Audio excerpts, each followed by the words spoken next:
The crimson sun hung low over Rattlesnake Gulch, casting long shadows across the parched earth as 5 riders crested the ridge, their silhouettes black against the dying light. They reined in their horses, dust swirling around them as they surveyed the modest ranch below, where lamplight glowed warm through cabin windows. "That's the place," the lead rider growled, his voice like boot leather dragged through gravel. Widow Sullivan spread. Little did these bandits know that the quiet woman who worked that hardscrabble ranch had once been known as Quick Draw Catherine throughout the Western Territories, a legend who could draw, aim, and fire with supernatural speed. A woman who had famously gunned down 10 of the notorious Blackwell gang in 10 seconds flat during the Great Prescott Bank robbery of '72, the leader of the Riders. A man known only as Vance lifted a brass spyglass to his eye, studying the small homestead with calculating precision. His weathered face betrayed nothing, but a hint of cruel anticipation glinted in his cold grey eyes. Before we jump back in, tell us where you're tuning in from, and if this story touches you, make sure you're subscribed, because tomorrow I've saved something extra special for you. The ranch wasn't much. A modest cabin with a new coat of whitewash, a well-maintained barn, a corral with a few quality horses, and several fenced pastures where cattle grazed lazily in the evening light. Nothing to suggest that it held any particular value beyond honest living. "You sure this is wise, boss?" asked the youngest of the riders, a jittery man with a patchy beard who kept shifting in his saddle. "It's just a widow woman and her girl. Can't be much worth taking." Vance didn't take his eye from the spyglass as he responded, "That land sits atop the only water source for 10 miles in any direction. The railroad survey confirmed it last month. Whoever controls that spring controls the whole valley once the drought hits." He collapsed the spyglass with a decisive snap. "And Mason wants the whole valley." The mention of Mason, the ruthless land baron who controlled most of the territory west of Shadow Creek, silenced any further objections. When Mason wanted something, people either accommodated or disappeared. The 5 riders had been hired, specifically for their lack of conscience and their talent for persuasion of the most violent kind. "Remember," Vance instructed as he tucked the spyglass into his saddlebag, "Mason wants this clean. We offer to buy, she refuses. We escalate until she changes her mind." A slow, predatory smile spread across his face. "And if persuasion requires using the daughter, well, that's just business." As the bandits plotted on the ridge inside the cabin below, Catherine Sullivan stood at her kitchen table, strong hands working methodically to knead bread dough. At 41, her once coal-black hair now held streaks of silver at the temples, pulled back in a practical braid that hung between her shoulder blades. The sleeves of her simple cotton dress were rolled up, revealing forearms corded with lean muscle, strength earned not from fancy shooting exhibitions, but from 6 years of working the land alone after her husband's death. Through the open kitchen window, she watched her daughter Anna collect eggs from the henhouse. At 16, Anna had her mother's sharp green eyes and quiet determination, but none of the darkness that had once shadowed Catherine's soul. The girl moved with the lightness of youth, humming softly to herself as she carefully placed each egg in her basket. "Ma!" Anna called across the yard, holding up an unusually large brown egg. "Old Bessie's outdone herself today. This one's big as a fist." Catherine smiled, the expression softening the weathered lines of her face. "That old hen's full of surprises," she called back, "just like her namesake." For 6 years they'd lived on this patch of sun-baked earth in the Arizona territory, far from the whispers that had once followed Catherine across the frontier. Here she was just Widow Sullivan, who raised the finest quarter horses this side of the Mississippi, who taught the school children on Sundays, who kept to herself, but was always ready with a helping hand when neighbors fell ill or encountered hard times. No one in Rattlesnake Gulch knew that those hands had once been famous from Dodge City to Tombstone. No one knew that quick-draw Catherine Sullivan had outdrawn every man foolish enough to challenge her during her 3 years riding as a Wells Fargo guard. No one knew that she had earned her nickname by demonstrating a seemingly impossible defeat, dropping 10 armed outlaws in 10 seconds with 10 perfect shots, each one finding its mark in the center of a man's chest. Catherine wiped flour from her hands and moved to the carved oak chest in the corner of the room. She opened it only when Anna was outside, when the memories grew too insistent to ignore. Inside lay folded newspaper clippings, yellowed with age. Quick-draw Catherine thwarts, stagecoach robbery.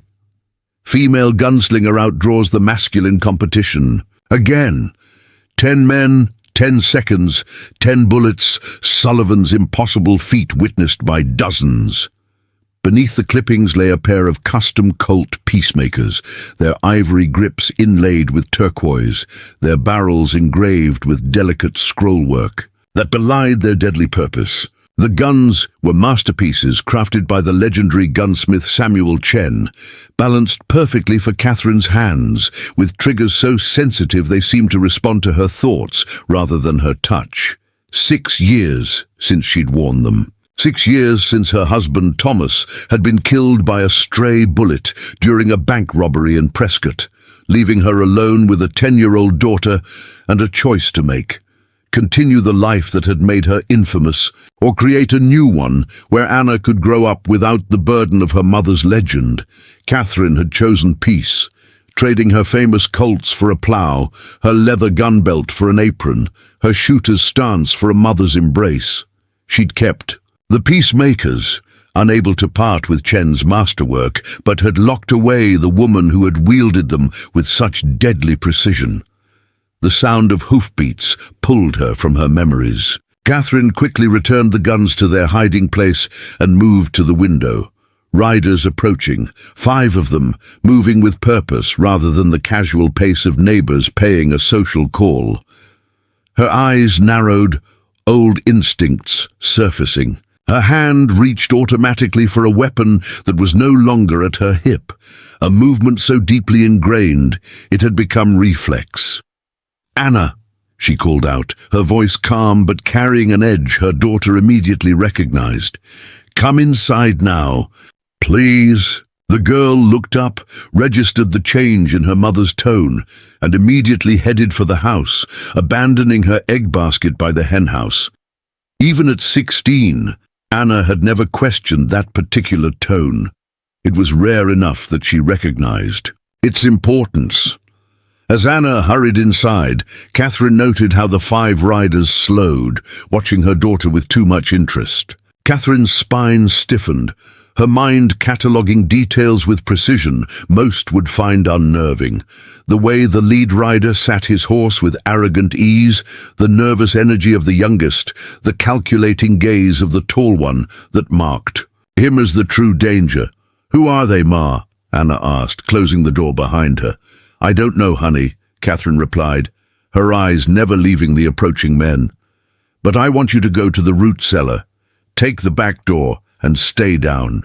"There until I call the all clear," Anna hesitated. "But Ma..." "Now, Anna." The tone brooked no argument. As Anna reluctantly headed for the cellar, Catherine moved to the fireplace and reached for Thomas's old Winchester repeating rifle. It wasn't her matched Colts with their hair triggers and perfect balance, but it would serve. The riders stopped in front of the house, dust settling around their horses. The leader, a hard-faced man with a scar cutting through his left eyebrow, touched his fingers to the brim of his hat in mocking courtesy. "Mrs. Sullivan." His voice carried a false pleasantness that did nothing to mask the menace beneath. Catherine stepped onto the porch, the Winchester held casually at her side, not threatening, but present. Her stance was that of a simple rancher, but those who had known her in her previous life would have recognized the subtle shift in her posture, the centered balance that had once made her famous for her lightning-fast draws. "Gentlemen," Preparing and narrating this story took us a lot of time, so if you are enjoying it, subscribe to our channel. It means a lot to us now. Back to the story, she acknowledged, her voice carrying the pleasant tone of any frontier woman greeting strangers, revealing nothing of the calculations running through her mind. Distances, angles, the position of the sun, the direction of the wind. "Can I help you?" "Hope so, ma'am," the leader replied. "Name's Vance. These are my associates. We represent Mr. Elijah Mason of Shadow Creek." He paused, clearly expecting the name to register. Catherine's expression remained pleasant, unreadable. "What can I do for Mr. Mason?" Vance leaned forward slightly in his saddle. "Mr. Mason is interested in acquiring your property, Mrs. Sullivan. He's prepared to make a generous offer, twice its market value." "I'm afraid my land isn't for sale, Mr. Vance," Catherine said evenly. "Not now, not ever. Rattlesnake Gulch has plenty of land available if Mr. Mason is looking to expand his holdings." Something shifted in Vance's eyes, a coldness, a calculation. "Well, now, that's a shame. We had our heart set on this particular piece. Has good water, good positioning, strategic, you might say." The way he emphasized strategic told Catherine everything she needed to know. These weren't representatives of a legitimate business interest. The coming railroad was pushing through these territories, and water rights had become increasingly valuable. Her property, with its natural spring, that remained flowing even in the driest seasons, would be perfect for controlling the entire valley. "As I said, not for sale," Catherine repeated firmly. "Now I've got bread in the oven and chores waiting. Good day, gentlemen." She turned as if to go back inside, watching their reflections in the window glass. "That's a mighty pretty daughter." "You've got Mrs. Sullivan," Vance called after her, his tone making the compliment an unmistakable threat. "Be a shame if anything happened to her, times being what they are, dangerous for a young girl." Catherine froze, her hand on the doorframe. For 6 years she had kept her past buried, kept Quickdraw Catherine locked away, but some threats couldn't be answered as Widow Sullivan. She turned slowly, meeting Vance's gaze directly for the first time. Something in her eyes, some glimpse of the woman she'd once been, must have shone through, because the smirk on his face faltered slightly. "Mr. Vance," she said, her voice still pleasant, but carrying a new undertone that made the horses shift nervously, "my answer remains no. I suggest you and your associates move along. Rattlesnake Gulch is a peaceful community. We like to keep it that way." The message wasn't lost on Vance, whose eyes narrowed as he studied her more carefully, perhaps sensing something beneath the widow's calm exterior. After a moment, he nodded tightly and turned his horse. "We'll be seeing you again. Mrs. Sullivan," he called over his shoulder. "People around here might be interested to know who their neighbor really is." The last comment confirmed her suspicions. Vance knew something of her past, or thought he did. Catherine watched until the riders were out of sight before calling. Anna from the cellar, her mind already racing ahead. Tonight, she would need to open the false bottom of her bedroom trunk, the one Anna had never seen. Inside lay the last remnants of Quickdraw Catherine, a hand-tooled gun belt with custom holsters, a pair of soft leather gloves worn smooth by years of practice draws, and most importantly, her shooting journal with records of every duel, every exhibition, every skill she'd perfected after 6 years of peace. It seemed the legend might need to rise again. Rattlesnake Gulch was the kind of town that appeared on maps as an afterthought. A small dot nestled in the Arizona Badlands where life moved with the predictable rhythm of seasons.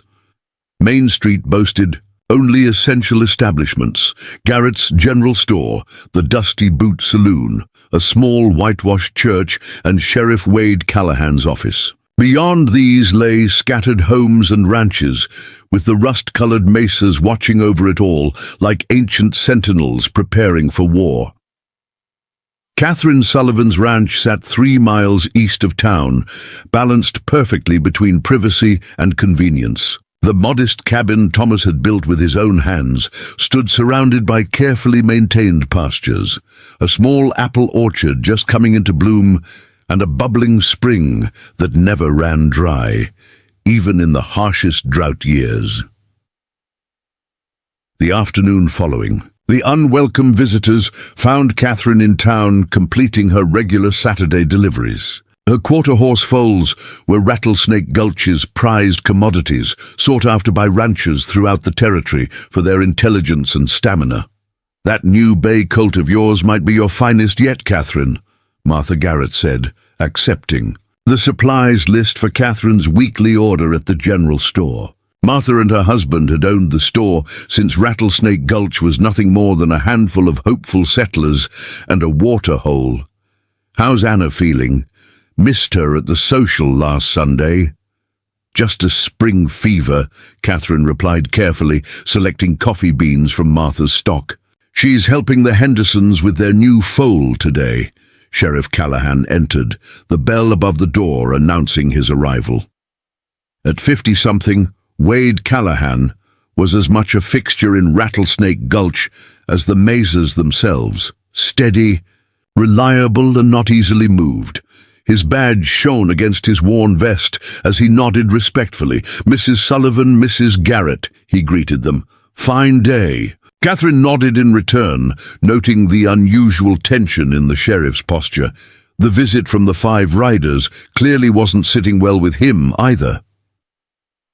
"Heard you had some visitors yesterday, Catherine," Sheriff Callahan said, confirming her suspicions. "In small towns, news traveled fast as telegrams." "Word travels quickly," Catherine commented, measuring coffee into a paper bag with precise movements. "The Henderson boy saw them leaving your property," the sheriff explained. "Said they didn't look like friendly callers." Catherine considered her response carefully. Wade Callahan was a good man, a fair lawman, but even good men sometimes viewed women as delicate creatures needing protection. The last thing she needed was well-intentioned interference. "Just some men interested in buying land," she said casually. "I declined their offer." Martha leaned forward over the counter. "Were they the same ones who've been asking questions at the saloon? Frank mentioned some rough types drinking there 3 nights running, asking about property boundaries and such." Sheriff Callahan nodded. "That'd be them, led by a fellow named Vance." He watched Catherine's face as he spoke the name, looking for recognition. "Never met him before yesterday," Catherine replied truthfully. And she hadn't, though the name stirred something in her memory, some connection she couldn't quite place. "Well, I've got telegrams from Tucson and Prescott," the sheriff continued. "Seems Mr. Vance and his associates have a habit of acquiring land through methods that don't always align with the law." "Mason's men," Martha added, with a note of worry in her voice. "Everyone knows Elijah Mason doesn't take no for an answer when he wants something." "Railroads coming through these parts next year," Sheriff Callahan said, "and certain properties suddenly become mighty valuable." "Like land with natural springs," Catherine observed. The sheriff's eyes sharpened. "Exactly like that. Your property sits right at the water source that feeds the entire Eastern Valley." Martha made a small sound of concern. "Catherine, you don't think they're welcome to try," Catherine cut in, her voice calm but firm. "My land isn't for sale, not at any price." The conversation shifted to other matters: spring planting, the church social, Judge Peterson's upcoming circuit visit. But Catherine felt Sheriff Callahan's gaze following her as she completed her purchases.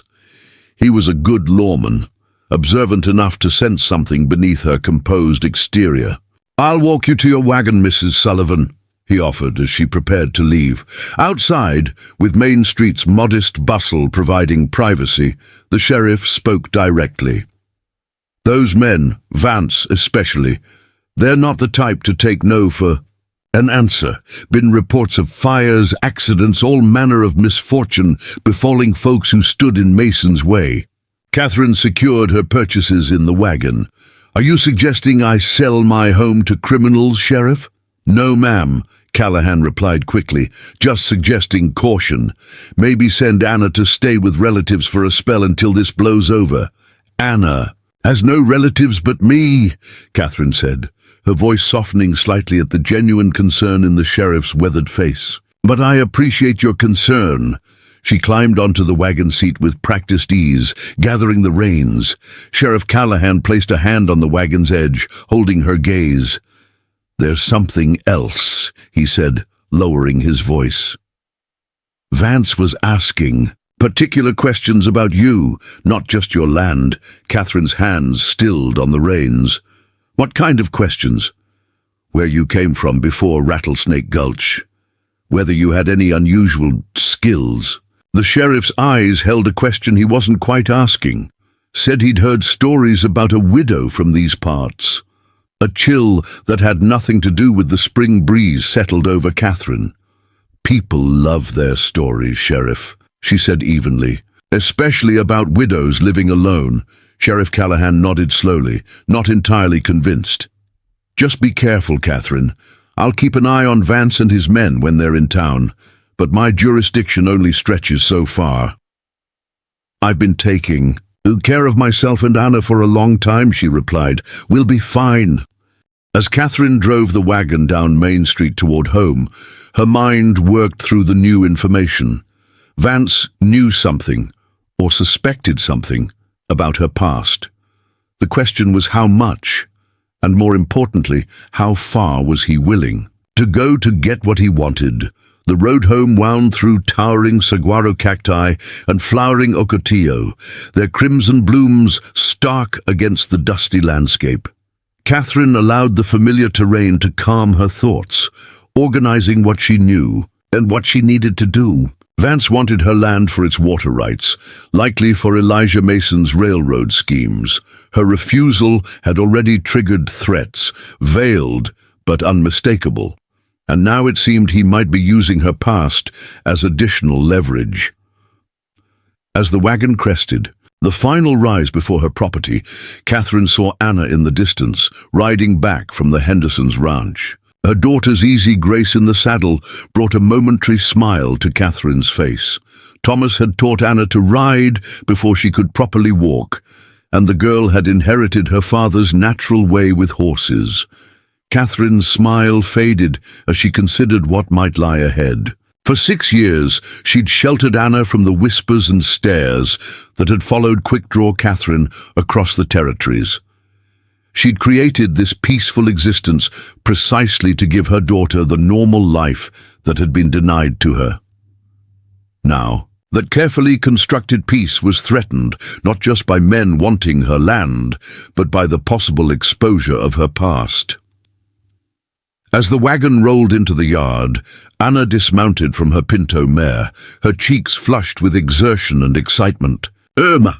The Henderson filly finally arrived, coal-black with a perfect white star.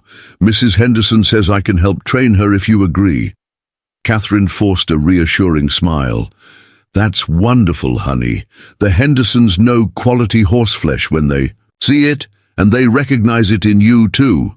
Anna's smile faltered as she noticed her mother's expression. What's wrong? Did something happen in town? Nothing to worry about, Catherine replied, though her tight expression betrayed her.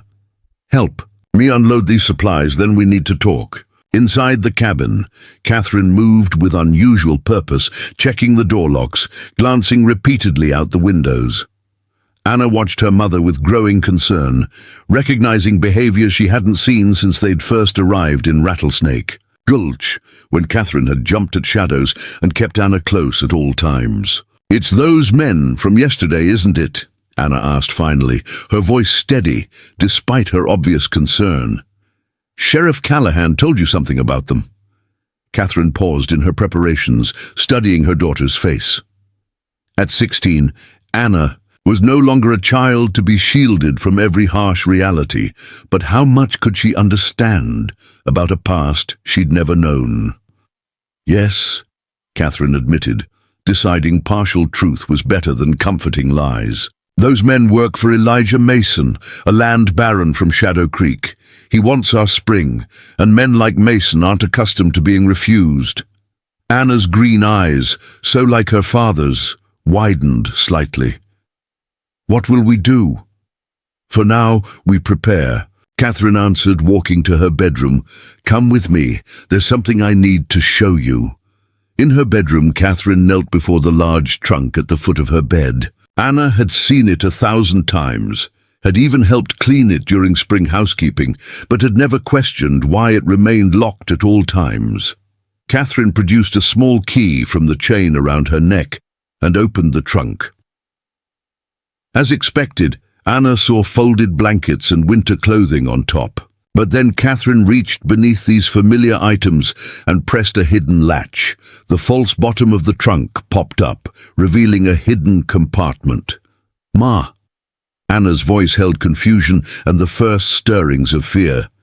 Catherine lifted out a hand-tooled leather gun belt, the twin holsters empty, but clearly shaped for specific weapons. Next came a pair of soft leather shooting gloves, their fingertips worn thin from years of use. Finally, she removed a leather-bound journal and several yellowed newspaper clippings. There are things about me, about our family, that you don't know, Anna, Catherine said quietly, sitting on the edge of the bed and gesturing for her daughter to join her. Things I've kept from you, hoping you'd never need to know. Anna sat beside her mother, eyes fixed on the unfamiliar items. What things? Rather than answering directly, Catherine handed her one of the newspaper clippings.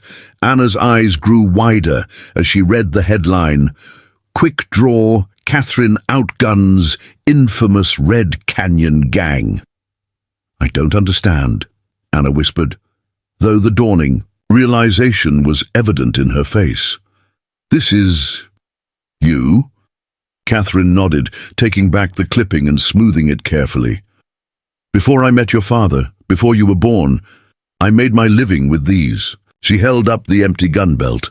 I was a Wells Fargo guard for 3 years, then an exhibition shooter. I was known for my speed, could draw and fire faster than anyone in the Arizona Territory. But you're a rancher, Anna protested weakly. You raise horses. You bake bread on Saturdays and teach Sunday school. I am those things now, Catherine agreed. But before your father died, I was something else entirely. The woman those newspaper stories talk about, Quick Draw Catherine. That was me. Anna shook her head, trying to reconcile the gentle mother she knew with the gunslinger in the yellowed clippings. Why didn't you ever tell me? To protect you, Catherine answered simply. After your father was killed in that bank robbery, I wanted a different life for us. Somewhere you could grow up without being whispered about, pointed at. The daughter of Quick Draw Catherine would never have been just Anna Sullivan. She would always have been defined by her mother's reputation. Anna reached for another clipping, this one featuring a sketch of a younger Catherine standing beside a stagecoach, twin pistols at her hips, her stance confident and challenging. Is this why we left Prescott? Why we changed our name from Sloan to Sullivan? Catherine nodded. Sullivan was my maiden name. It gave us a fresh start. And these men, Vance and the others, they know about who you were? I think Vance suspects, Catherine admitted. He made a comment as they were leaving that suggested as much.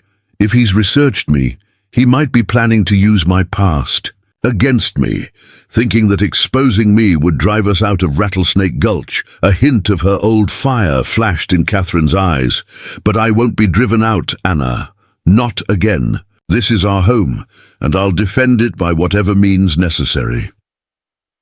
Anna was silent for a long moment, processing all she'd learned. Finally, she asked, "Where are they? The guns from these pictures?" Catherine rose and moved to the fireplace, where she knelt and carefully removed a loose stone from the hearth.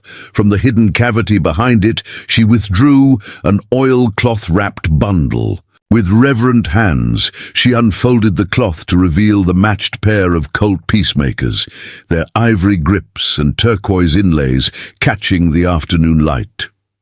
Samuel Chen made these for me when I turned 25, she explained, her voice taking on a tone Anna had never heard before, something like reverence mixed with respect. Balanced perfectly for my hands, customized to my exact specifications. I've never found their equal." Despite herself, Anna leaned forward, fascinated. "They're beautiful. They're tools," Catherine corrected gently, "like any other. The beauty is in the craftsmanship, the precision. But make no mistake, they were made for killing." She wrapped them again, her movements precise and practiced. "And I pray you never see me use them." As twilight descended over the ranch, Catherine moved through a series of preparations with methodical efficiency. She reinforced the cabin's simple defenses, extra locks on the doors, furniture positioned to create cover if needed, lamps strategically placed to avoid casting her shadow against the windows. Anna watched, alternately helping and questioning, still struggling to reconcile the mother she knew with this new version who moved with such tactical precision. "What about Sheriff Callahan?" Anna asked as Catherine checked the Winchester for what seemed the 10th time. "Shouldn't we tell him what's happening?" "Wade is a good man," Catherine acknowledged, "but he's outnumbered and outgunned. If Mason sends his men in force, the sheriff can't stop them. Better he stays in town, keeps the peace there." A shrill whistle from outside interrupted them. 3 short blasts, the Henderson family's signal. Catherine moved to the window, rifle ready, then relaxed slightly. "It's young Billy Henderson," she told Anna, "riding hard." By the time they reached the porch, Billy was pulling his lathered horse to a stop in the yard. At 14, the boy was tall for his age, all gangly limbs and earnest expression. Tonight, however, his face was flushed with urgency. "Mrs. Sullivan," he called, dismounting in a rush. "Pa sent me to warn you. Riders headed this way from Shadow Creek, at least 12 men all armed. They stopped at our place asking directions to your ranch. Pa told them the wrong way, sent them north toward the Badlands, but they'll figure it out soon enough." Catherine's expression hardened. "When was this, Billy?" "Not 20 minutes ago, ma'am. Pa told me to ride cross-country, take the deer trails, said I should tell you to get out while you can." Catherine placed a hand on the boy's shoulder. "You did well, Billy. Thank your father for me. Now you head on home the back way. Stay off the main trails." After Billy galloped off, Catherine turned to Anna, decision made. "Pack only what you need. 1 bag, nothing you can't carry running. 5 minutes. "We're leaving?" Anna asked, surprised. "But you said—" "I said I wouldn't be driven out," Catherine corrected. "And I won't. But I need you safe first." As Anna hurried inside to pack, Catherine moved to the barn with swift purpose. She saddled 2 horses, Anna's pinto mare and her own reliable buckskin gelding. Into the saddlebags went ammunition, the oilcloth-wrapped Colts, basic provisions, and the small bag of gold coins she'd kept hidden for emergencies. When Anna emerged from the cabin, clutching a small carpet bag and wearing her riding clothes, Catherine was waiting with the horses. "We'll ride for Copper Canyon," she explained, helping Anna mount. "The old mining shack there is well hidden, easily defended. You'll be safe until I return." Anna's expression shifted from confusion to realization. "You're not staying with me." It wasn't a question, but Catherine answered anyway. "No. Once you're secure, I'm coming back. Mason wants a fight and I won't disappoint him." They rode hard through the gathering darkness, taking game trails and dry washes to avoid the main roads. Catherine led the way, her senses fully alert, constantly scanning for signs of pursuit or ambush. The matched Colts now rode at her hips, the familiar weight both comforting and sobering after so many years. Copper Canyon lay 10 miles northwest of their ranch, a maze of rust-colored rock formations and abandoned mining claims. Few people ventured there anymore.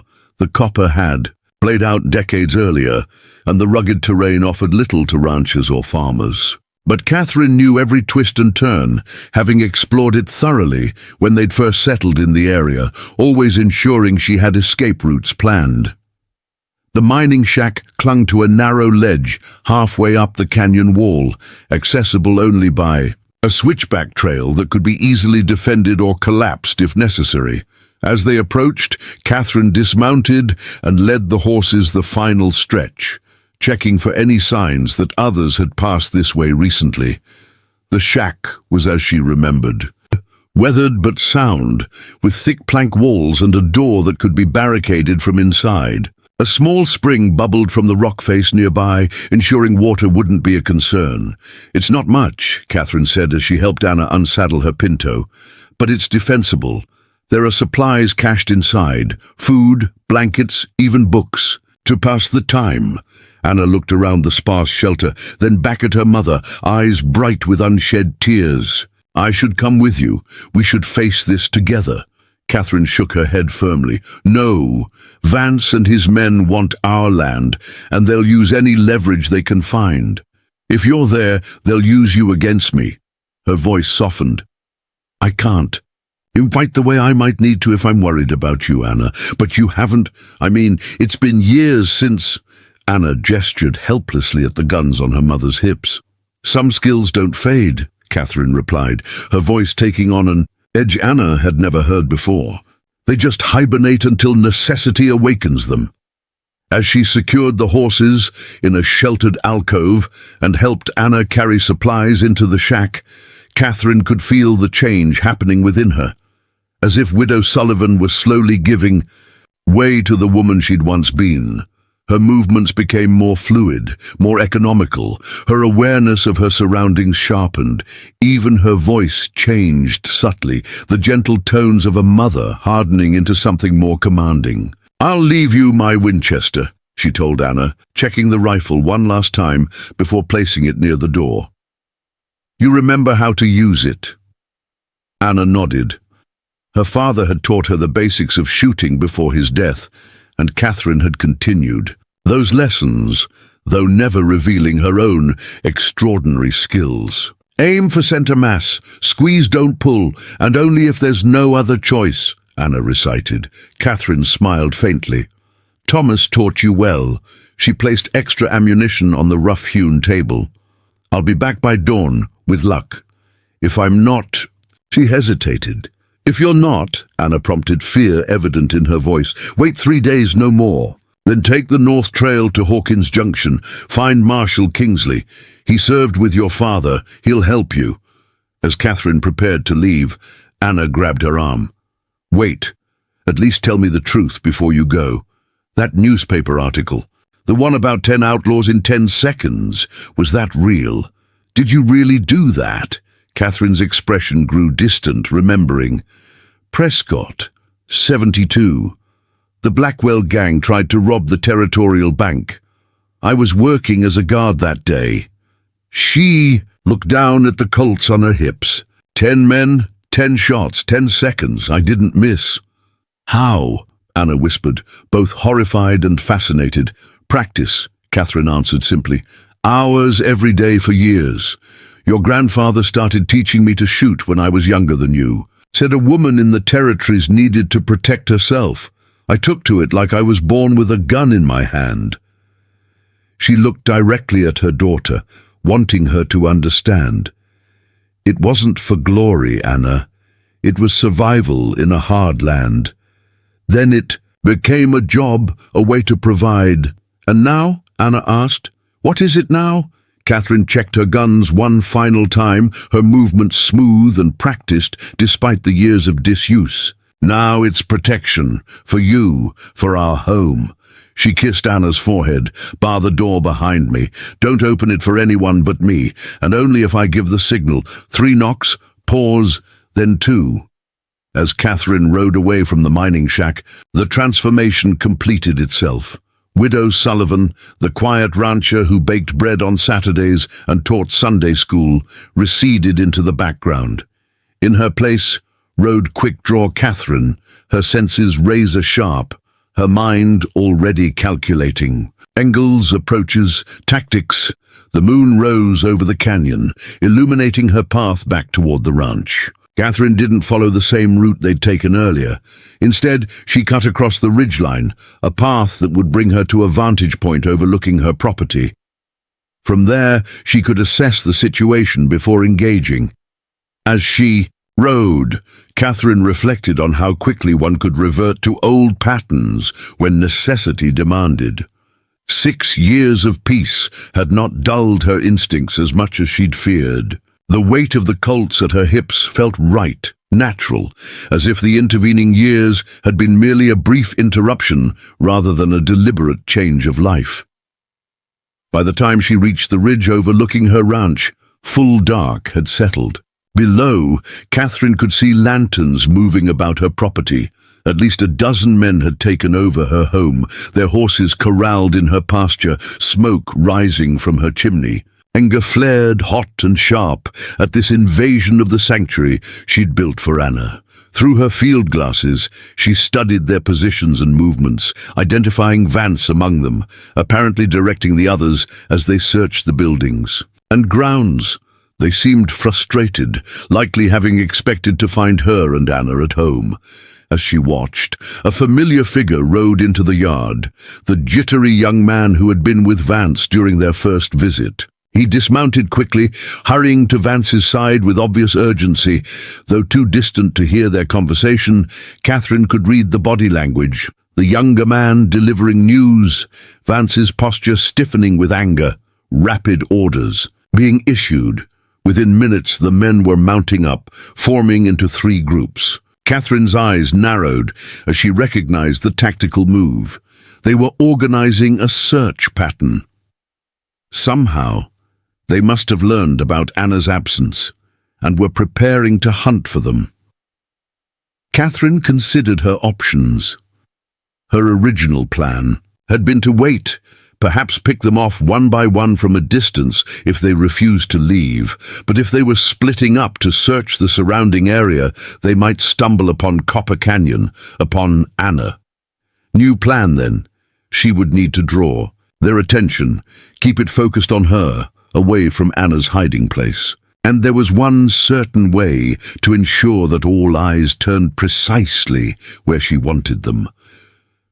Catherine checked her Colts one final time, then urged her buckskin down the ridge toward her ranch. Quick Draw Catherine was about to announce her return. In a way, Vance and his men wouldn't soon forget. Meanwhile, at the Dusty Boot Saloon in Rattlesnake Gulch, an unusual tension had settled over the evening crowd. Word had spread quickly about Mason's men, asking after the Sullivan Ranch. And now the absence of Catherine and Anna had been noted with concern. Sheriff Wade Callahan stood at the bar, nursing a whiskey he hadn't really touched, his weathered face set in troubled lines. Beside him, Frank Garrett, the saloon keeper, leaned close to avoid being overheard. Henderson boy rode in an hour ago. Said Mason's got at least a dozen men headed for the Sullivan place, Frank murmured. You riding out, Wade? The sheriff's hand tightened around his glass. 12 armed men, Frank.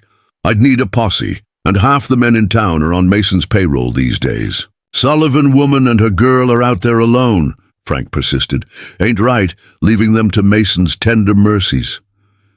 You think I don't know that? Wade's voice held uncharacteristic sharpness. But rushing in half-cocked gets nobody saved. The batwing doors swung open, admitting a well-dressed man in his 60s, his silver hair and neatly trimmed beard giving him a distinguished appearance at odds with the frontier setting. Conversations faltered as Elijah Mason himself entered. The Dusty Boot, flanked by 2 armed men. Mason surveyed the saloon with the calculating gaze of a man accustomed to owning everything he saw. His eyes settled on Sheriff Callahan, a thin smile spreading across his face as he approached the bar. Sheriff, he greeted, his voice cultured, almost courtly. I trust the evening finds you well. Wade didn't respond immediately, measuring the man who had been systematically buying up or forcing out half the landowners in the territory. Mr. Mason, don't often see you in Rattlesnake Gulch. Business brings me to your charming community, Mason replied smoothly, signaling the bartender for a drink. I've acquired some property in the area. Acquired? Wade's voice hardened. Strange word for sending armed men to threaten a widow and her daughter. Mason's expression didn't change, but something cold flickered in his eyes. A misunderstanding. I'm sure my representatives are merely negotiating a fair purchase of the Sullivan Ranch. The spring on that property is crucial for my development plans. Mrs. Sullivan made it clear the land isn't for sale, Wade countered, and your kind of negotiation usually leaves folks with burnt barns or broken bones. Mason accepted his whiskey from the bartender, taking an appreciative sip before responding. Strong accusation, Sheriff. I'd be careful about making them without evidence. The standoff between the two men drew every eye in the saloon. Mason, powerful and connected, represented the new order sweeping across the territory. Corporate interests, railroads, development at any cost. Wade Callahan stood for the old ways, individual rights, frontier justice, a code that valued people over profit. Let me be plain, Mason, Wade said, setting down his untouched whiskey. If any harm comes to Catherine Sullivan or her daughter, I'll hold you personally responsible. Mason's cultured veneer slipped slightly, revealing the ruthlessness beneath. Careful, Sheriff. Your jurisdiction has limits. So does your authority, and your badge doesn't make you bulletproof. The threat hung in the air, naked and undisguised. Wade's hand drifted toward his holster, an involuntary response to the menace.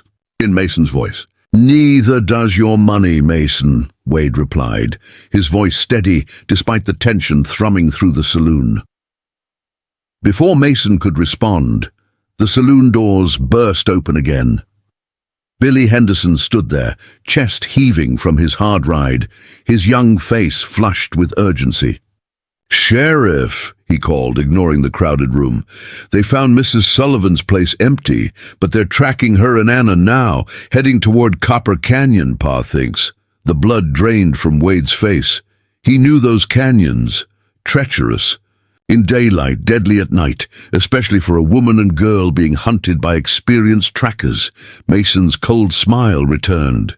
"It seems Mrs. Sullivan has chosen to abandon her property rather than negotiate. Wise of her.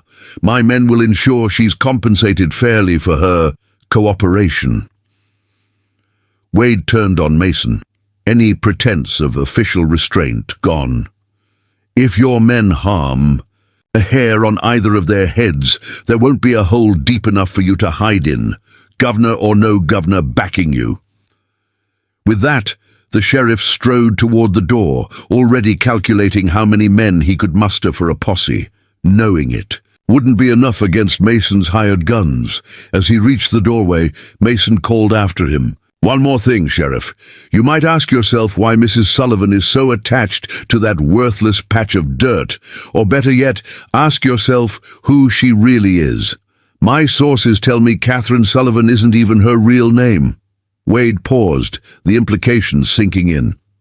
"What are you talking about?" Mason's smile was triumphant now. Secure in the knowledge he held information the sheriff didn't. "Ask your Mrs. Sullivan about Prescott. About the bank robbery in '72. About why she changed her name from Sloan to Sullivan when she came here." The sheriff's brow furrowed, connecting fragments of memory. Catherine's uncommon self-sufficiency, her reluctance to engage with strangers, the way she handled a rifle with unusual proficiency during the town shooting competition last fall.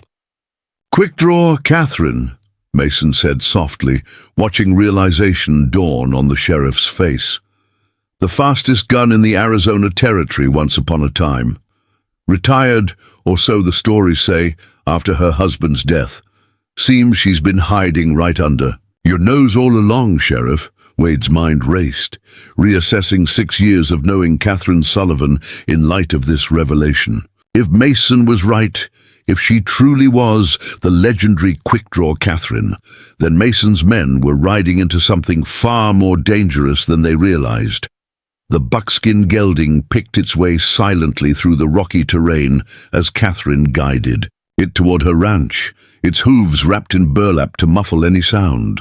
The familiar weight of the colts at her hips and the stillness of the desert night awakened memories Catherine had long suppressed. Nights spent guarding stagecoaches carrying gold shipments, tracking bandits through Apache country, standing in the center of a crowded square, as onlookers marveled at her speed and precision. From her vantage point in a copse of mesquite trees, Catherine surveyed her property. Lanterns illuminated the yard where 8 horses remained, meaning at least 4 riders had departed, likely to search for her and Anna. Inside the cabin, shadows moved across the windows. 2 men patrolled the perimeter, rifles in hand. Catherine touched the turquoise stone embedded in the left Colt's grip, a ritual she'd performed before every confrontation in her previous life. 6 years since she'd last drawn these weapons in anger, but her body remembered, muscles responding with familiar readiness. Her plan formed with cold precision: disable the perimeter guards silently, create a diversion at the barn, then confront. Vance inside the cabin, clean, direct, with minimal bloodshed if they were smart enough to yield. Catherine dismounted, securing the buckskin to a scrub oak. She removed her long duster, revealing the fitted leather vest underneath that allowed maximum mobility for her arms. Her hands moved automatically to check each bullet in her Colts, more from habit than necessity. She'd already ensured they were perfectly loaded with the specialized ammunition Samuel Chen had crafted specifically for these weapons. She began her approach, moving like a shadow among shadows, placing each foot with deliberate care to avoid dislodging stones or snapping twigs. The first guard never sensed her presence until the moment Catherine's arm locked around his throat from behind, cutting off both air and sound. She eased him to the ground as consciousness left him, quickly binding his hands and feet with leather, straps, and gagging him with his own bandana. The second guard proved more alert, turning toward a sound Catherine deliberately made. Before he could raise his rifle, she closed the distance between them, one hand deflecting the weapon, while the other delivered a precise strike to the junction of neck and shoulder, a technique she'd learned from a Chinese miner in her stagecoach days. He collapsed without a sound, and Catherine secured him as she had the first. Now for the diversion. Catherine crept to the barn, retrieving a small jar of coal oil from her saddlebag. She soaked several rags, placing them strategically around the exterior of the structure, not to burn it down, but to create the impression of danger. One carefully placed flame near the hayloft would draw immediate attention. As she struck the match, Catherine heard the approaching hoofbeats. Riders returning. She melted into the shadows behind the water trough, watching as 3 horsemen galloped into the yard, Vance's jittery young companion among them. Nothing at Copper Creek. He reported to someone in the doorway of the cabin. "Wilson's men are still checking Devil's Ridge. Keep looking." The voice from the doorway belonged to Vance, his tone sharp with frustration. "Mason wants them found by morning. The woman knows something about these canyons we don't." Catherine's diversion blazed to life, flames leaping up the side of the barn with dramatic effect. The reaction was immediate. Shouts of alarm, men pouring from the cabin, rushing toward the fire. Catherine used the chaos to slip behind them, entering the cabin through the kitchen door, while attention focused on the barn. Inside, she moved silently through the familiar space, now violated by alien presences. Mason's expensive brandy, open on her table, muddy boots on her clean floors, maps spread across surfaces where she and Anna had shared countless meals. Vance remained on the porch, barking orders about the fire. One man lingered inside, hurriedly gathering papers into a leather satchel. Catherine recognized him from descriptions she'd heard around town. Horace Linden, Mason's attorney, and the architect of his land acquisitions. He didn't notice her until she cocked both Colts, the distinctive double click freezing him in place. "Those papers concern my property," Catherine said, her voice eerily calm. "I suggest you leave them where you found them." Linden turned slowly, his pasty face draining further of color as he found himself staring down the barrels of Catherine's. "Legendary peacemakers, Mrs. Sullivan," he managed, voice quavering. "There seems to be a misunderstanding." "No misunderstanding," Catherine cut him off. "You're trespassing. So are your associates. You have 1 minute to gather your men and ride out. Otherwise, I demonstrate why some legends never quite die. On the porch, Vance sensed something amiss and turned toward the door, his hand dropping instinctively to his holster. "I wouldn't," Catherine called, still focused on Lyndon but acutely aware of Vance's movement. "Not unless you're prepared to join the Blackwell gang in whatever hell awaits men who draw on me." Vance froze, recognition dawning in his eyes as he peered through the doorway. "It is you," he breathed. "Quick draw, Catherine." "In the flesh," she confirmed. "Now call your men off my barn and get them mounted up. You've worn out your welcome in Rattlesnake Gulch." Vance's expression shifted from shock to calculation. "You've been out of practice for years, living soft as a rancher's widow. Those reflexes slow down when they're not used." Catherine's smile never reached her eyes. "Care to test that theory?" The standoff stretched taut as a fiddle string, Catherine holding both men in her sights, Vance measuring his chances from the doorway. The fire at the barn sputtered out, designed for show rather than destruction, and confused voices called to Vance for instruction. "You're outnumbered," Vance said finally. 8-1. "I've faced worse odds," Catherine replied. Memories of Prescott flashing through her mind. "And I'm only aiming to kill those who force my hand, starting with you, Vance, if your fingers so much as twitch toward that gun." Before Vance could respond, hoofbeats pounded into the yard. More riders, arriving, multiple horses moving at speed. Catherine maintained her position, senses stretched to their limit as she tried to identify the newcomers without taking her eyes off the immediate threats. "That'll be Wilson and the rest of Mason's men," Vance said, confidence returning to his voice. "They've been searching the canyons. If they've found your daughter—" The threat hung unfinished as fury flashed across Catherine's face. Her left Colt swung toward a glass lamp on the table beside Vance, firing with such speed that he hadn't even registered the movement before the lamp exploded, showering him with glass and oil. Her right Colt remained steady on Lyndon, who had gone utterly still, briefcase forgotten in his nerveless fingers. "Next one takes your ear off," Catherine promised Vance, her voice deadly quiet. "Don't speak of my daughter again." Outside, a new voice called out, authoritative and unexpected. "Mason's men, this is Sheriff Wade Callahan. You're surrounded by a territorial posse. Throw down your weapons and come out with your hands visible." Relief washed through Catherine. The arriving riders weren't more of Mason's men, but reinforcements of a most welcome kind. Still, she kept her Colts trained on Vance and Lyndon, unwilling to trust in salvation until she saw it with her own eyes.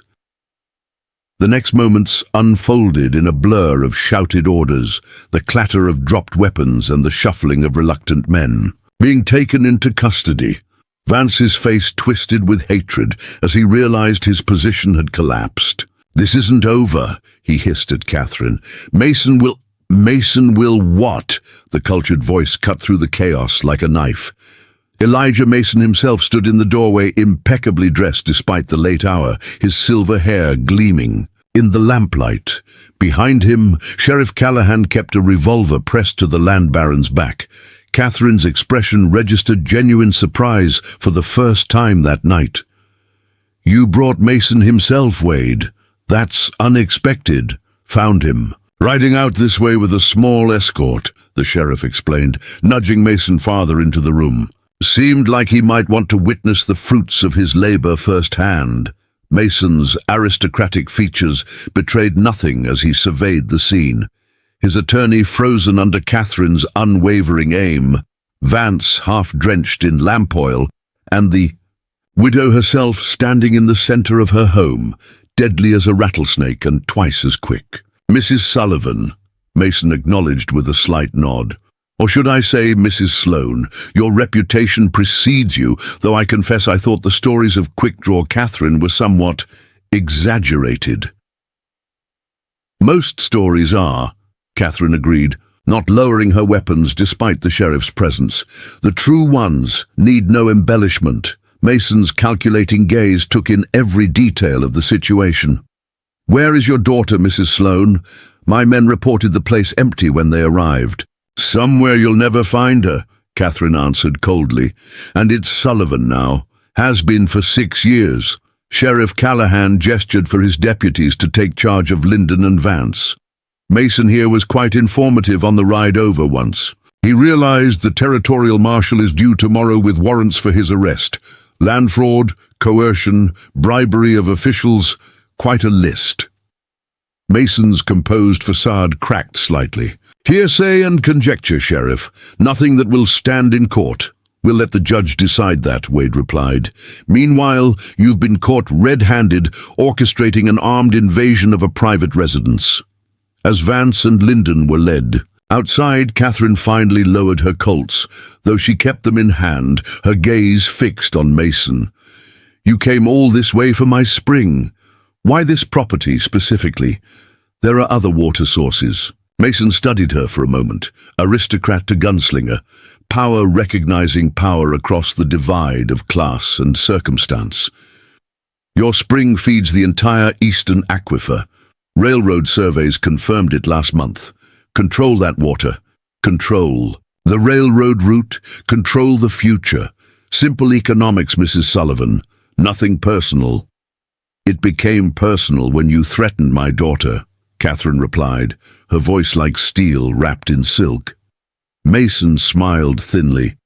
Business requires leverage. You'll understand that, having once made your living in a world of calculated risks. He adjusted his brocade vest with his one free hand, maintaining dignity despite his circumstances. I underestimated you. A rare miscalculation on my part.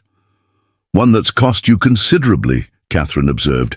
Even if you escape prison, your reputation is damaged. Mason the Invincible, brought down by a widow with a pair of 6 shooters. Something dangerous flashed in Mason's eyes. You've won the battle, Mrs. Sullivan. The war, however, his hand moved with surprising speed, reaching inside his vest. Catherine's response was faster than thought. Her right Colt fired, the bullet grazing Mason's hand before he could withdraw whatever he was reaching for. The weapon discharged again immediately, this time sending Mason's expensive hat flying from his head. Sheriff Callahan yanked Mason backward, slamming him against the wall and quickly searching his vest, to reveal an ornate derringer, small but lethal at close range. Jesus, Catherine, Wade breathed, staring at the neat hole in Mason's hat where it had landed on the floor. That was... Quick draw, Catherine, Mason finished, clutching his bleeding hand, shock and reluctant admiration mingling in his expression. The legends, it seems, were understated. Outside, the posse had secured the remaining men. The night that had begun with invasion and threat was ending with justice. However rough-hewn, Catherine holstered her Colts with a fluid motion that spoke of thousands of hours of practice, muscles remembering what the conscious mind had tried to forget. I need to retrieve Anna, she told Wade, already moving toward the door. I'll send deputies with you, the sheriff offered. Catherine shook her head. No need. No one followed me there, and your men are needed here to guard your prisoners. She paused at the threshold, looking back at Mason, now securely bound and seated in her kitchen chair. When I return, we'll discuss how you're going. To sign over the water rights for the entire Eastern Valley to the Rattlesnake Gulch Town Council permanently. Mason's eyes widened. That's highway robbery. No, Catherine corrected, something of her old self gleaming in her eyes. That's the price for threatening my family and living to tell about it. Consider yourself fortunate. The Blackwell gang paid a steeper price for a lesser offense. The ride to Copper Canyon seemed faster than the journey out had been. Urgency, giving way to relief as Catherine pushed her buckskin toward the rising dawn. The stars were fading from the sky by the time she reached the hidden trail leading to the mining shack. Anna, she called as she approached, using their signal. 3 knocks, pause, 2 more. The door opened cautiously, revealing Anna's face, the Winchester clutched in her hands. When she saw her mother, unharmed and alone, She dropped the rifle and rushed forward, throwing her arms around Catherine. "You're safe," Anna breathed, pulling back to examine her mother's face. "What happened? Did they come? Did you have to—" Catherine gently disentangled herself, leading Anna back inside the shack. "They came. Sheriff Callahan arrived with a posse. Mason and his men are in custody." She omitted the details of confrontation. The speed of her draw, the perfect accuracy of her shots, those stories could wait, or perhaps never need telling at all. "So it's over?" Anna asked, hope brightening her features. "We can go home." "It's over," Catherine confirmed, though she knew that wasn't entirely true. Her secret was exposed now. Quick-draw Catherine had returned in spectacular fashion. Life in Rattlesnake Gulch would never be quite the same. As they packed their meager supplies and prepared to ride home, Anna studied her mother with new eyes, seeing not just the gentle widow who had raised her, but glimpses of the legendary gunslinger whose skills had protected them both. "Those guns," Anna said finally, nodding toward the Colts at Catherine's hips. "Will you lock them away again? Go back to being just Mrs. Sullivan?" Catherine touched the turquoise inlay thoughtfully. "I don't know if we can ever go back, Anna. The past has a way of catching up, no matter how far or fast you run." The sun crested the canyon walls as they rode out, mother and daughter side by side, heading toward a future neither could clearly envision, one where secrets had been exposed, legends reborn, and new choices awaited in the harsh light of day. 3 days after the confrontation at the Sullivan Ranch, Rattlesnake Gulch buzzed with activity unusual for the sleepy frontier town. The arrival of Territorial Marshal James Harker with a contingent of deputies had transformed the modest jailhouse into a hub of legal proceedings. Mason and his men occupied every available cell, with additional prisoners housed in a hastily constructed stockade behind the sheriff's office.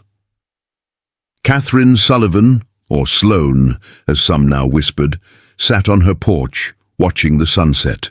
Paint the mesas with golden light. The matched Colts no longer hung at her hips. They were clean, oiled, and returned to their hiding place. But unlike before, their presence in the house was no longer a closely guarded secret. The sound of approaching hooves drew her attention.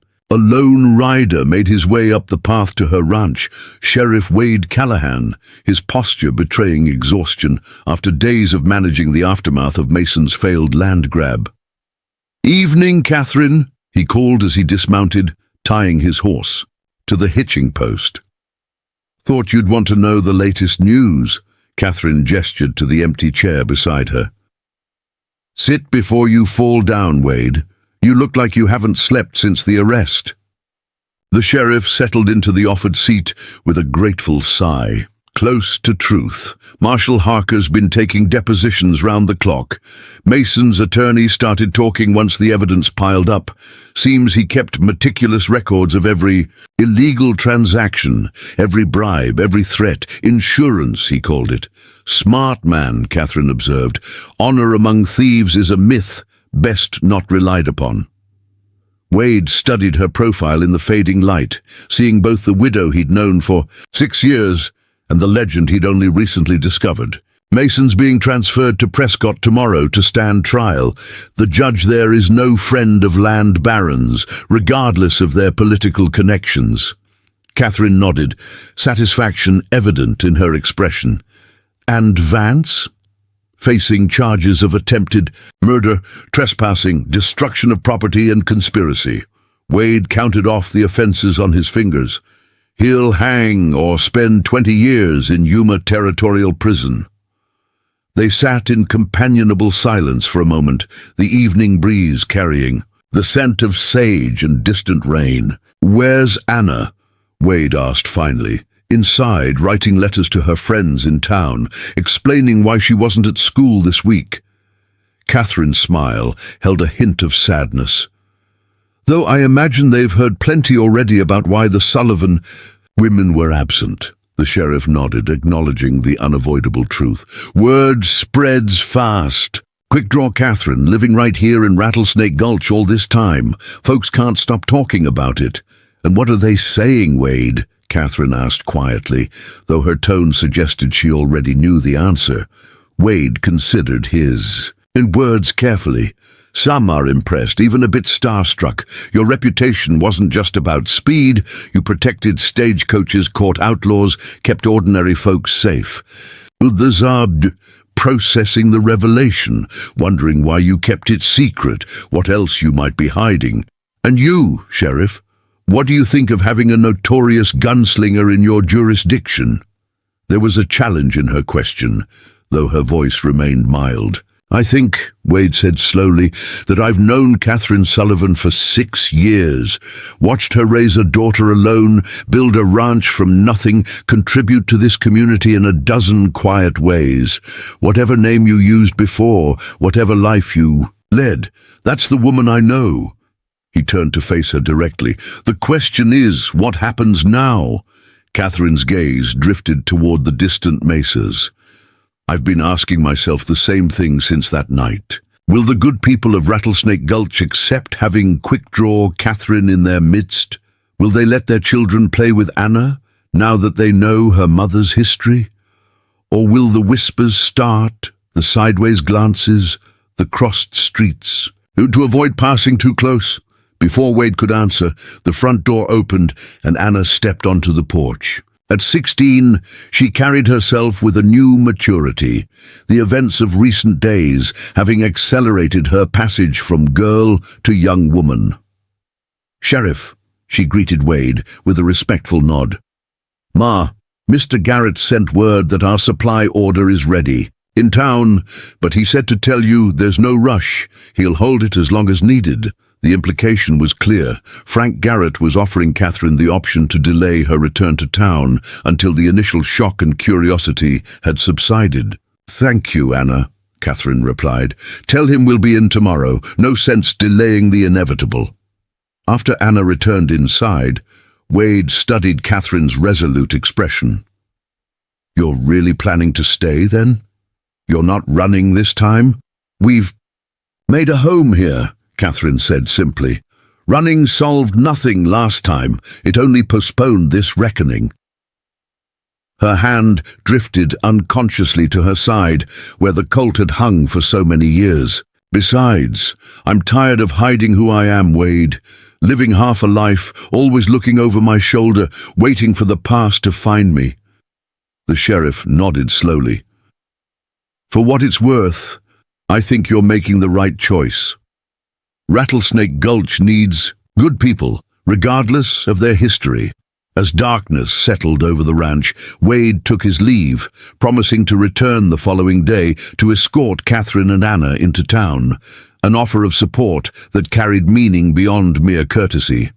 Catherine remained on the porch long after he'd gone, contemplating the stars emerging one by one in the vast desert sky. 6 years ago, after Thomas's death, she'd believed that burying Quick Draw Catherine was the only way to give Anna a normal life. Now, with that carefully constructed facade shattered, she faced a future where her two identities would need to coexist, not in conflict, but in harmony. Inside, the soft glow of lamplight illuminated Anna at the kitchen table, her schoolbooks open before her, though her attention seemed elsewhere.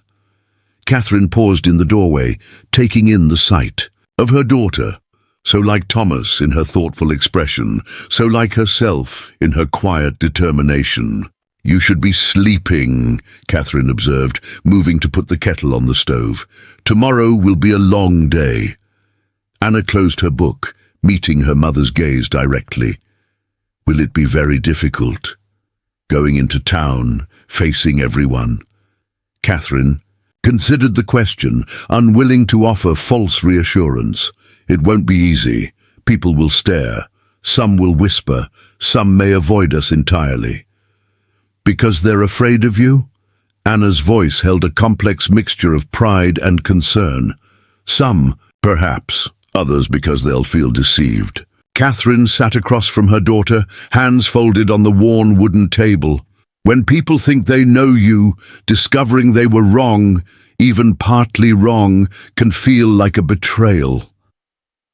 Anna was silent for a moment, absorbing this. Would it have been better if you told them from the beginning, if you hadn't hidden who you were? The question cut to the heart of the choice Catherine had made 6 years earlier, the choice that now seemed increasingly difficult to defend, even to herself. "I don't know," she admitted. "When your father died, all I wanted was peace for us both. A place where you could grow up without the shadow of my reputation hanging over you, where you wouldn't be Quickdraw Catherine's daughter before you were Anna Sullivan." "But I am her daughter," Anna pointed out, a new certainty in her voice. "Hiding it didn't change that. It just meant I didn't know half of who I am, who we are."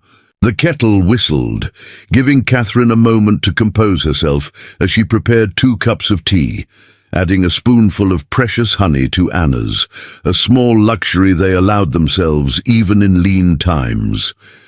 "You're right," Catherine acknowledged, returning to the table. "I thought I was protecting you, but perhaps I was only postponing an inevitable truth." She wrapped her hands around the warm cup, drawing comfort from its familiar weight. "I won't make that mistake again, Anna. No more secrets between us." Anna nodded, satisfied with this promise. "So tomorrow we ride into town together, as the Sullivans, as ourselves. And if people can't accept that, it's their loss." Catherine couldn't help but smile at her daughter's straightforward resolution. "When did you become so wise?" "Must have inherited it," Anna replied with a hint of mischief, "along with other talents I'm just beginning to discover." Her expression grew more serious. "Will you teach me, Ma? Not just about shooting, but everything. How to read tracks, how to move silently, how to know when trouble's coming before it arrives." Catherine studied her daughter's face, recognizing the determination that had once driven her own training. "You're sure that's what you want? Once you learn these things, you can't unlearn them. They change how you see the world, how you move through it." "I'm sure," Anna said firmly. "I've spent 16 years not knowing half of who my mother is. I don't want to spend another day in that kind of ignorance." As they finished their tea, Catherine found herself mapping out a training regimen in her mind, not to create another Quickdraw Catherine, but to give Anna the skills to navigate a world that wasn't always kind to women alone. It was, she realized, a gift she could offer now that the walls between her past and present had crumbled. The following morning dawned clear and bright, the kind of perfect autumn day that made the harshness of desert life seem worth its challenges. Catherine dressed with particular care, not in the severe black of widowhood she'd affected for years, but in a deep blue riding skirt and jacket that complemented her silver-streaked hair. The outfit was practical, allowing freedom of movement, but undeniably feminine. Ina, watching her mother's transformation with fascination, opted for her best Sunday dress, her dark hair braided and pinned in a style that emphasized her transition. "You're from girl to young woman. No guns today?" Anna asked, noticing the absence of the Colts. Catherine shook her head. "Not today. This visit isn't about Quickdraw Catherine making a grand return. It's about Catherine Sullivan, all of her, taking her proper place in the community." Sheriff Callahan arrived precisely when promised, bringing news that heightened the significance of their journey into town. "Mason signed the water rights over to the town council this morning," he announced as they mounted up. "In perpetuity, with no compensation. Seems he's hoping for leniency from the territorial judge." Catherine's eyebrows rose in surprise. "He must be desperate indeed. Mason doesn't strike me as a man who surrenders valuable assets without exhausting every option."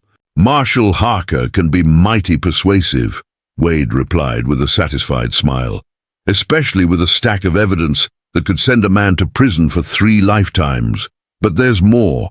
The town council has called an emergency meeting at noon. They've asked specifically for your presence." A flicker of apprehension crossed Catherine's face. To what end? They wouldn't say, but Martha Garrett seemed pleased about whatever they're planning. The sheriff studied her reaction. "You're not worried, are you? The Catherine Sullivan I know doesn't frighten easily." "Neither does quick-draw Catherine," she replied with a wry smile. "But facing down armed outlaws is sometimes easier than facing a community's judgment." The ride to town was too short for Catherine's liking, each hoofbeat bringing them closer to a reckoning she had postponed for 6 years.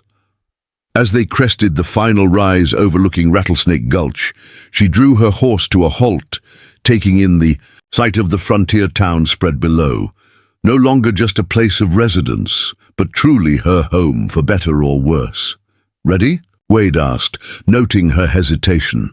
Catherine straightened in the saddle, her chin lifting in a gesture that Anna immediately recognized as her mother, embracing her full strength. "As I'll ever be," she replied, and nudged her horse forward. Their entrance into town drew immediate attention. Conversations halted as heads turned, tracking their progress down Main Street. Catherine maintained a dignified posture, acknowledging greetings with a polite nod, but not slowing until they reached Garrett's general store. Frank Garrett stood in the doorway, his weathered face breaking into a genuine smile as they approached. "Mrs. Sullivan," he called, deliberately using the name she had chosen for her new life. "And Miss Anna, your supplies are all ready, but I hope you'll join Martha for coffee before loading up." The invitation, public and unmistakable, was more than mere hospitality. It was a declaration of acceptance, a signal to the watching town that the Garrett family, respected pillars of the community, saw nothing changed in their relationship with Catherine despite the revelations of recent days. Inside the store, Martha Garrett embraced both Catherine and Anna with genuine warmth. "Lord, girl, you've had us worried," she exclaimed, leading them to the back room where coffee and fresh-baked cinnamon rolls waited. "Next time you're facing down a dozen armed men, maybe send word so your friends can bring more than moral support." Catherine found herself unexpectedly moved by this casual acceptance. "Next time I'll be sure to issue formal invitations," she replied, matching Martha's light tone while gratitude tightened her throat. "See that you do," Martha said firmly, pouring coffee into delicate china cups that seemed incongruous in the frontier setting. "Now, about this town council meeting, have you any idea what they're planning?" Catherine shook her head, accepting the offered cup. "Wade says they've requested my presence, but nothing more." Martha's expression turned mysterious. "Well, I've heard things, being married to a councilman and all, but I'll let them make their own announcement." She turned to Anna. "Meanwhile, young lady, I've a new shipment of fabric from back east that might interest a girl who needs a dress for the harvest dance. Care to have a look?" As Anna followed Martha into the store proper, Frank lowered his voice, addressing Catherine directly. "You should know, most folks around here are more impressed than scandalized by learning who you really are. Quick-draw Catherine was something of a legend in these parts, even before you arrived." Catherine sipped her coffee, using the moment to gather her thoughts. "And those who aren't impressed?" Frank shrugged his substantial shoulders. "Can't please everyone. Never could. But those worth caring about judge folks by their actions, not their pasts. You've been a good neighbor, Catherine, whatever name you're using." Before their conversation could continue, the town bell began to ring, signaling noon and the start of the council meeting. Catherine set down her cup, squaring her shoulders for whatever awaited her at the town hall. Outside, she found the street considerably more crowded than when they'd arrived. Word of the meeting had spread, drawing what appeared to be most of Rattlesnake Gulch's population. Rather than parting to let her pass, the crowd seemed to flow with her, an escort rather than an obstacle. At the town hall steps, Sheriff Callahan waited, Anna at his side. The girl's expression held a hint of excitement that suggested Martha had shared at least some of what was to come. "Council's waiting," Wade said, offering Catherine his arm in a formal gesture rarely seen in the casual. "Frontier town. Shall we? With her daughter on one side and the sheriff on the other, Catherine ascended the steps, ready to face whatever judgment the community had deemed appropriate for a legend who had hidden among them for 6 years.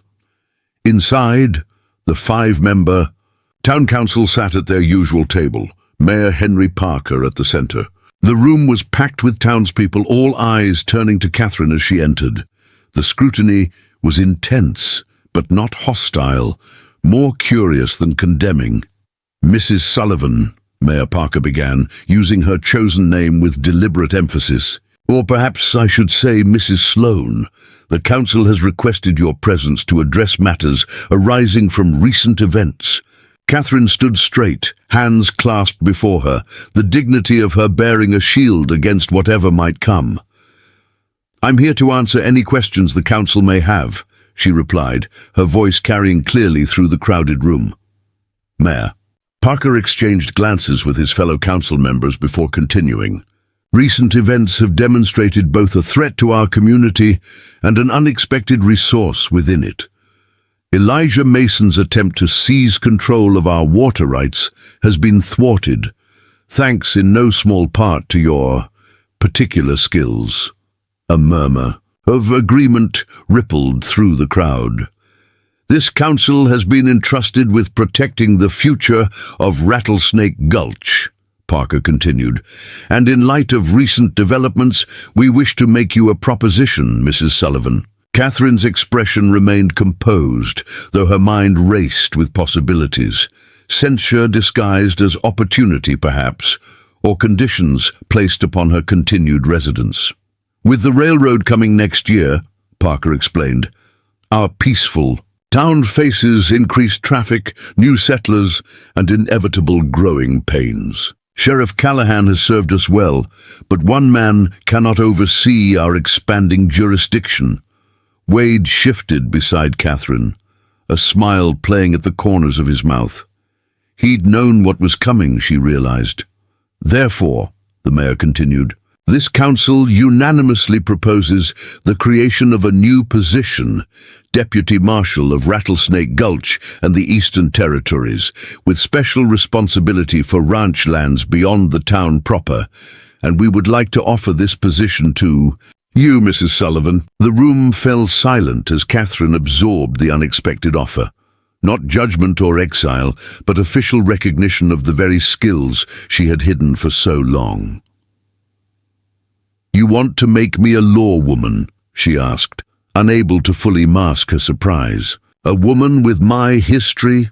We want to make you exactly what you've already proven yourself to be," Parker replied, "a defender of this community, regardless of what name you use or what past you carry."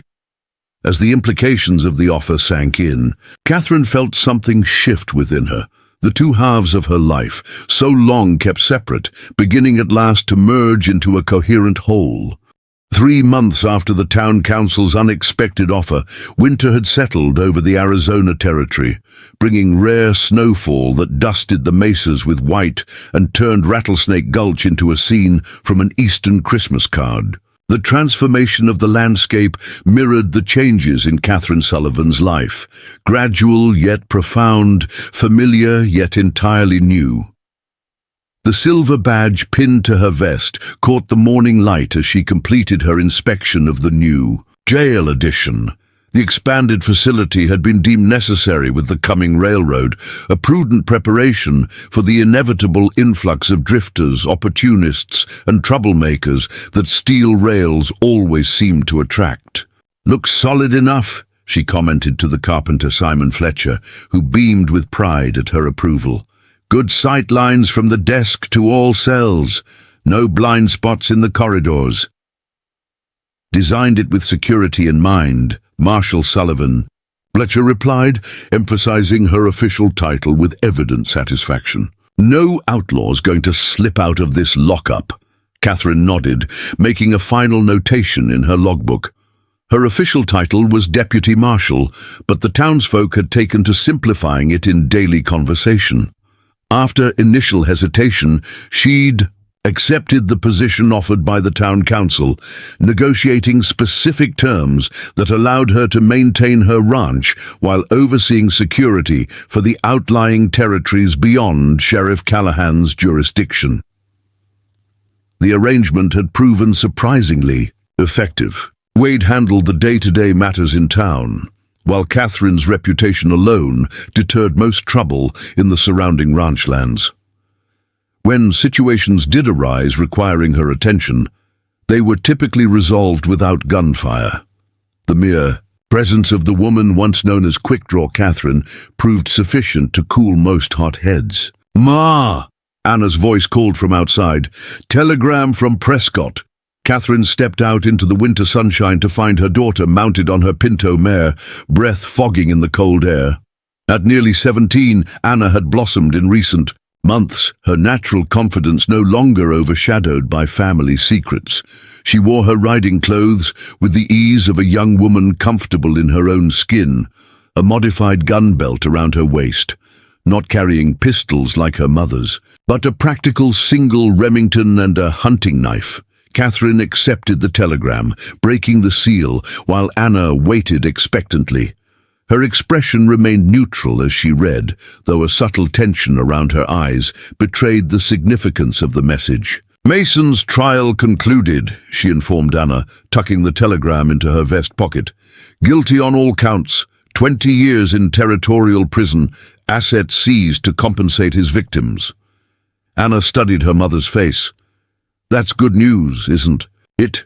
Why don't you look pleased?" Catherine glanced around the busy main street, where townsfolk went about their morning business. Some nodded respectfully as they passed, the silver badge now as much a part of her identity in their eyes as her skill with horses or her Sunday school teaching. "Walk with me," she said to Anna, leading their horses toward the edge of town, where conversation could be more private.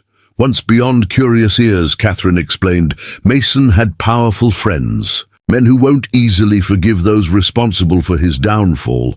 Anna frowned, processing this new concern. "You think they'll seek revenge? Come after you?" "Perhaps," Catherine acknowledged. "Or perhaps not. Men like Mason's associates typically avoid direct confrontation, preferring to work through intermediaries, exploit weaknesses." She glanced at her daughter. "This is why I've been teaching you what I know, not to make you a gunfighter, but to ensure you can recognize danger, in whatever form it takes." Over the past months, Catherine had begun Anna's education in the skills that had once made Quick Draw Catherine legendary. Not just shooting, though the girl showed remarkable aptitude with firearms, but tracking, reading people, situational awareness, and the 100 subtle abilities that kept one alive in dangerous times. "I've been thinking about that," Anna said as they reached the overlook that provided a view of their ranch in the distance. "About what happens next, for both of us." Catherine raised an eyebrow, waiting for her daughter to continue.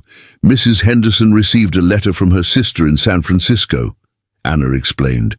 "There's a women's college there accepting applications for the fall term.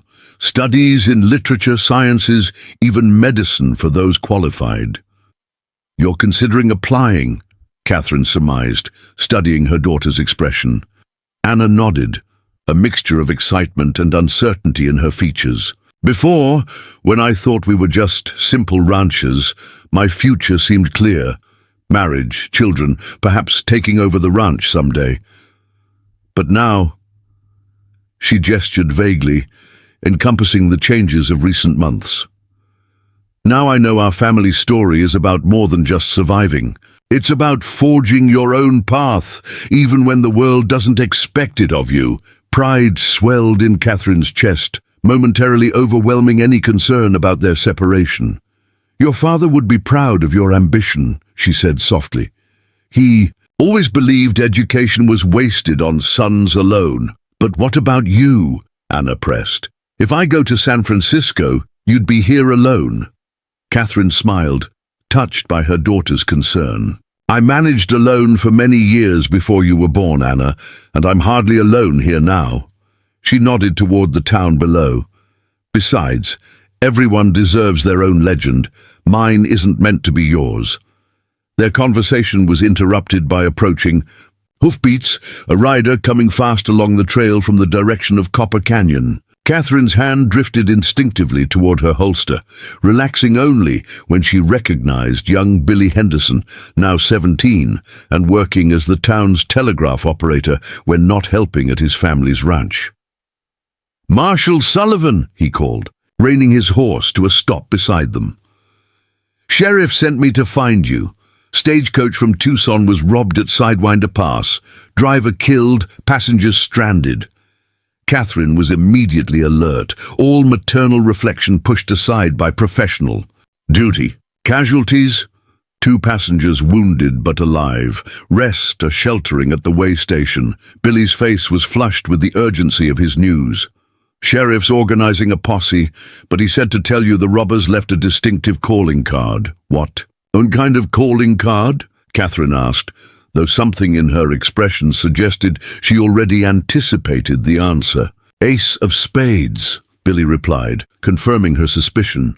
"Sheriff said you'd know what that meant." Indeed she did. The ace of spades had been the signature of the Blackwell gang, the same outfit she'd famously dispatched during the Prescott bank robbery years ago.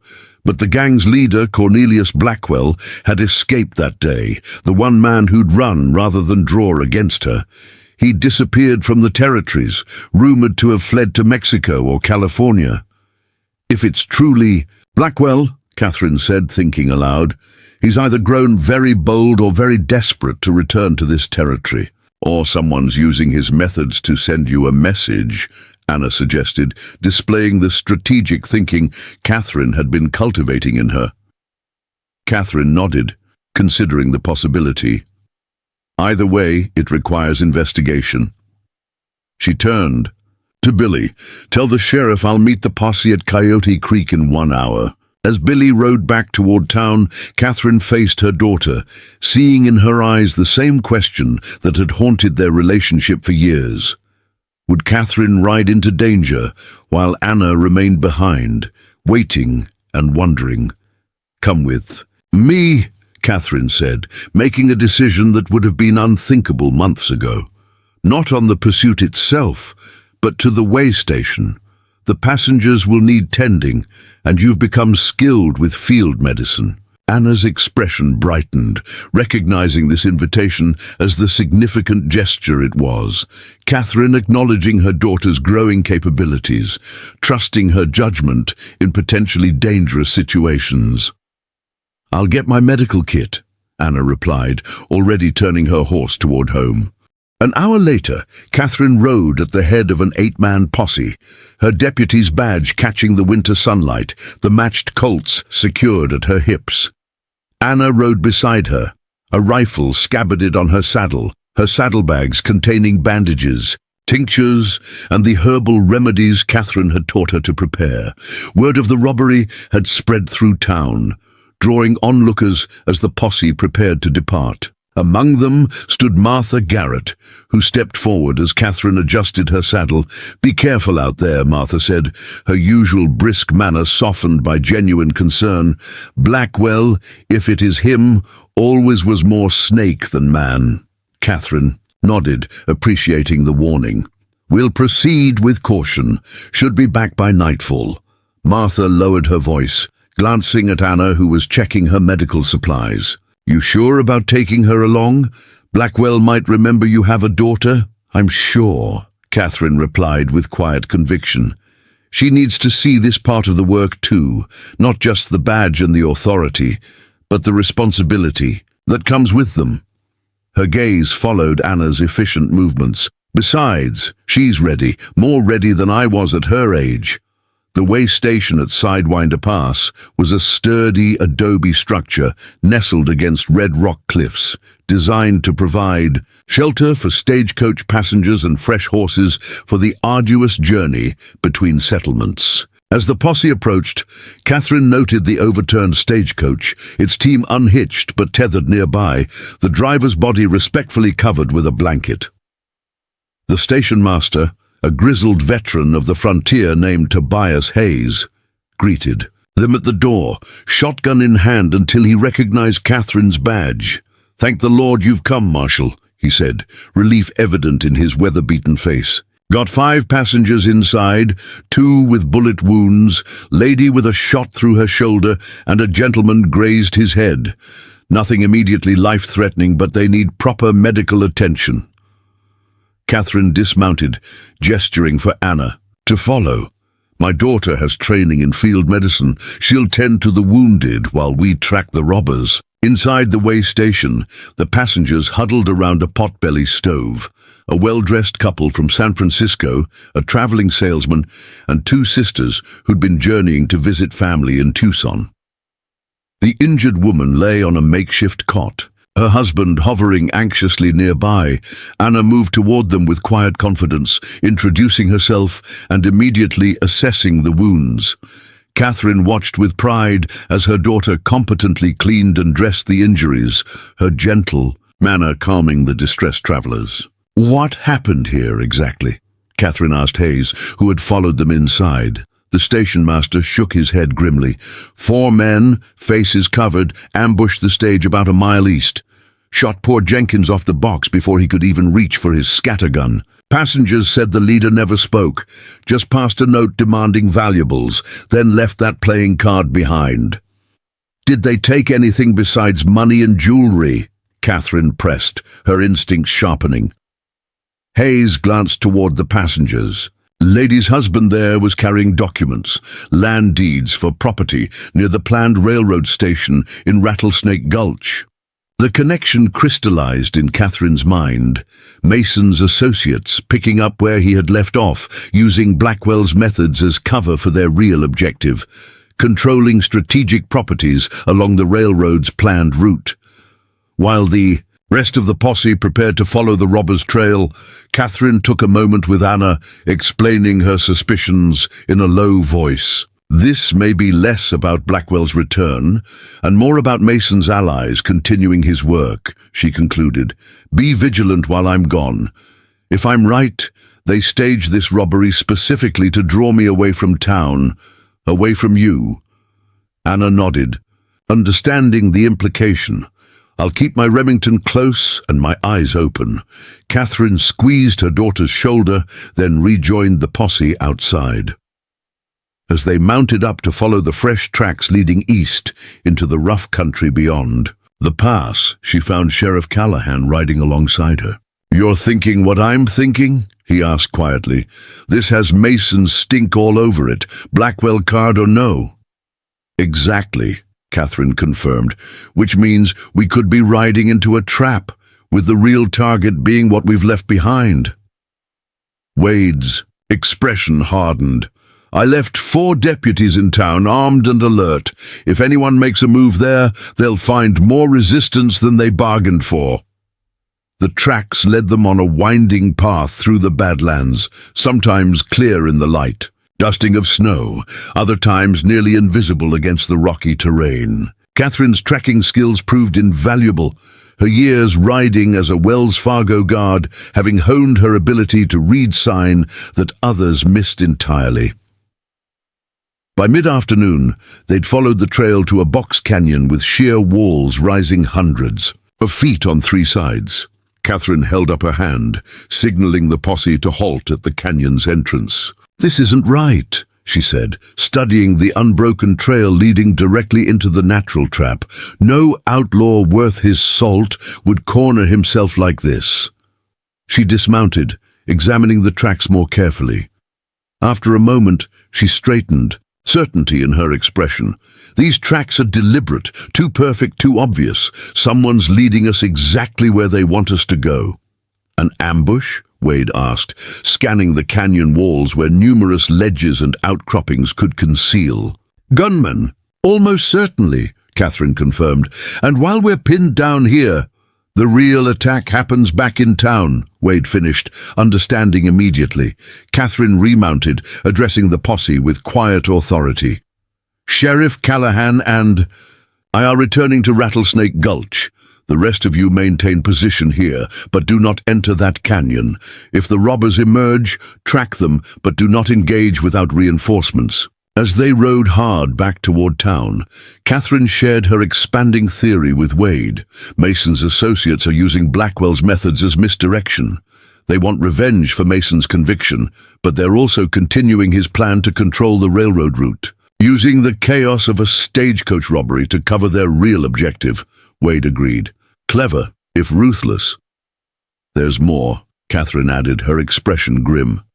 Before Mason's arrest, he mentioned having files on everyone in the territory with strategic property, including me, meaning they'd know about your past, Wade realized, and might try to use it against you, or use Anna as leverage. Catherine's response was to urge her horse to greater speed, fear for her daughter overriding all other concerns. They arrived at the way station to find a scene of calm efficiency. Anna had fully treated both wounded passengers and organized the others for the journey into town once the replacement stagecoach arrived from Rattlesnake Gulch. "Any trouble here?" Catherine asked, dismounting quickly. Anna shook her head. "All quiet, though Mr. Hayes thought he spotted a rider watching the station from the ridge about an hour ago. When he investigated, whoever it was had gone." Catherine exchanged glances with Wade. "They're watching our movements, confirming their plan is working." The replacement stage arrived shortly after, with 2 armed guards riding shotgun, a precaution Wade had ordered before they'd departed town. As the passengers were helped aboard, Catherine made a swift decision. "Anna, go with them," she instructed. "Once in town, gather whatever you value from the ranch and take it to Martha's. Stay there until I return." For once, Anna didn't argue, recognizing the gravity in her mother's tone. "Be careful, Ma," she said simply, embracing Catherine briefly. Before climbing aboard the stage, with the stage safely on its way, Catherine and Wade rode for town via a different route, taking a challenging shortcut through Diamondback Ridge that would put them ahead of anyone planning to intercept the stagecoach or launch an attack on the town. As they crested the final rise overlooking Rattlesnake Gulch, Catherine reined her horse to a halt. Wade did likewise, following her gaze to where thin columns of smoke rose from the direction of her ranch. "They're burning you out," he said quietly. Catherine's expression hardened, her hand drifting to the Colt at her hip. "They're trying to, but they've underestimated what they're facing." "A widow with a ranch?" Wade suggested. Catherine shook her head, the transformation from Catherine Sullivan to quick-draw Catherine, completing itself in the set of her shoulders, the coolness of her gaze, the practiced ease with which she checked her weapons. "No," she replied, "a woman who's stopped running from her own legend." As they rode toward the rising smoke, Catherine felt a strange sense of clarity. For 6 years, she'd tried to bury her past, to be only half of who she truly was. Now, with that past exposed and her 2 identities finally merging, she faced the future with a completeness she hadn't known since Thomas's death. Whatever waited at her burning ranch, whether Blackwell himself or Mason's hired guns, they would find neither the vulnerable widow they expected, nor the lone gunslinger of legend, but something new and perhaps more formidable. A woman fully reconciled to all aspects of herself, with a community at her back and a daughter no longer, sheltered from truth but strengthened by it. The legend of Quickdraw. Catherine hadn't ended when she'd changed her name and settled in Rattlesnake Gulch. It had simply been waiting, evolving, preparing for this moment when past and present would finally converge into a future where Catherine Sullivan and Quickdraw Catherine were no longer separate identities, but 2 essential halves of one remarkable whole. Up next, you've got 2 more standout stories right on your screen. If this one hit the mark, you won't want to pass these up. Just click and check them out, and don't forget to subscribe and turn on the notification bell so you don't miss any upload from us.